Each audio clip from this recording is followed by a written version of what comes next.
Hi and welcome back. I'm Shelley Row, and today we will continue our conversation about knee-jerk decisions. These are those snap decisions that you would just love to be able to do again. Now, in the last video, you identified the people and the situations that trigger that knee-jerk reaction.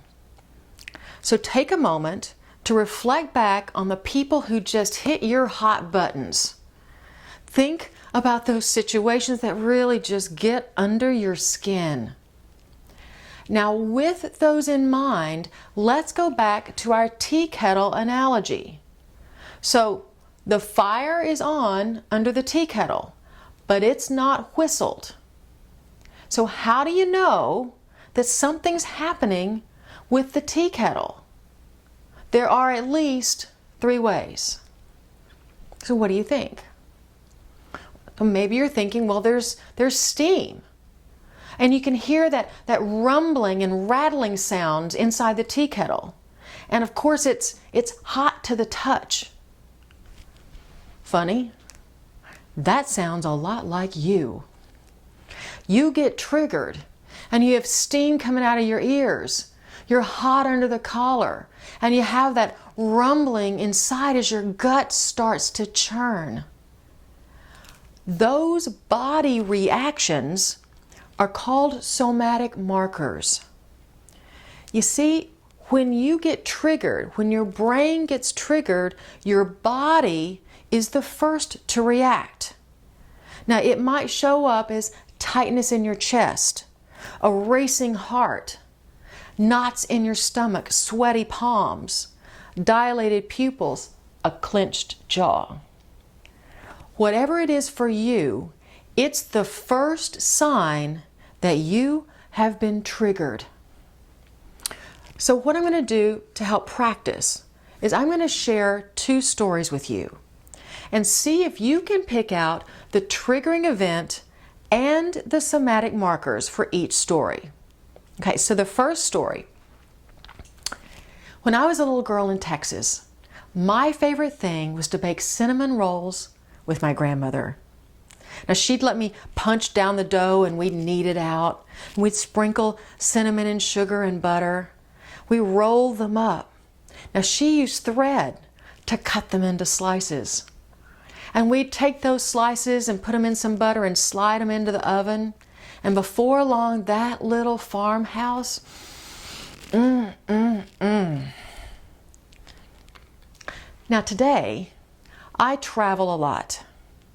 And I remember a few weeks ago being in the BWI airport, and I was focused. I was on my way to the gate. Smelled it before I saw it. Cinnabon. From the moment I smelled it, my pace slowed. My breathing dropped. I began to smile as I remember all the love that my grandmother baked in those cinnamon rolls. And by the time I got to the gate, I was back in Texas. Hi, how y'all? So what was the triggering event? Maybe you're thinking the smell of cinnamon. Yeah. And what were the somatic markers? There were 4. My pace slowed. My breathing dropped, I smiled, and my accent came back. That trigger launched all of those. So the second story. I was brand new in my senior executive position at the U.S. Department of Transportation. It was my dream job, and it was particularly important because one of my values is success. Now I got a call from my boss. Hey, Shelley, what can you tell me about the paperwork on my desk for one of your staff requesting a transfer to another agency? Well, I can't tell you anything about it. This is the first I've heard of it. Yeah, he said, that's what I thought. I'm going to send the paperwork back down. You decide how you want to handle it and let me know if you need anything from me. And in the future, I expect that your staff are going to come to you for this sort of thing. Oh, of course. No problem. I'll handle it.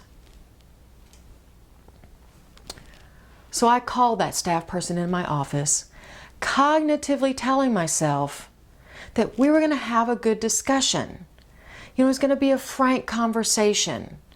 But what I didn't appreciate is that my amygdala had been triggered. Now, as that staff person began to explain the situation, I still remember my chest tightening.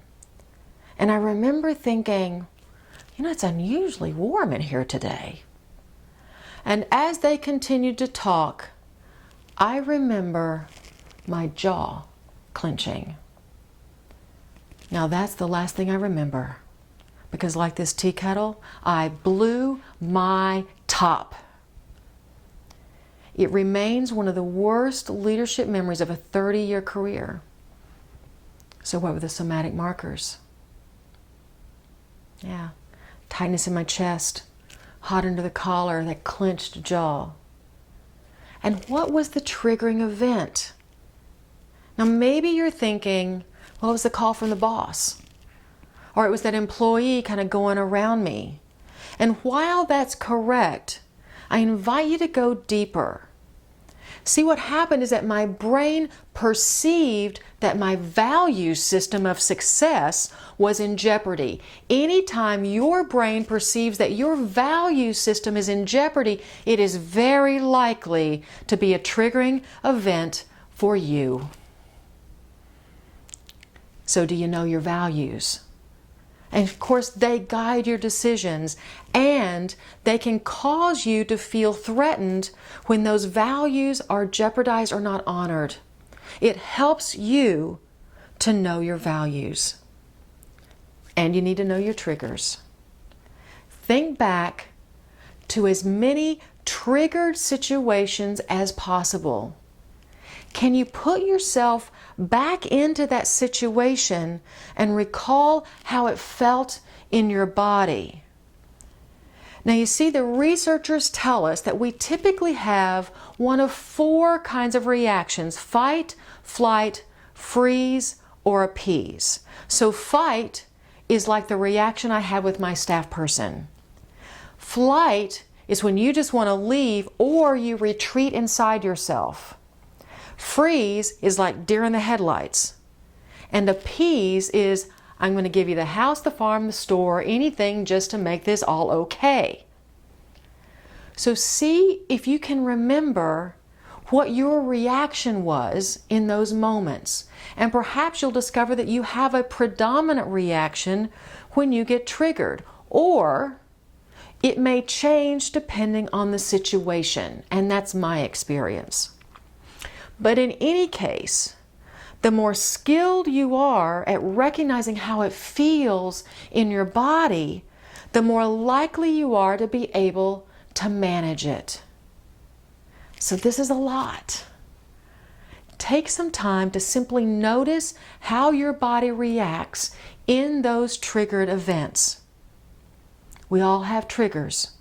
And they happen every day, so you're going to have plenty of opportunity to practice.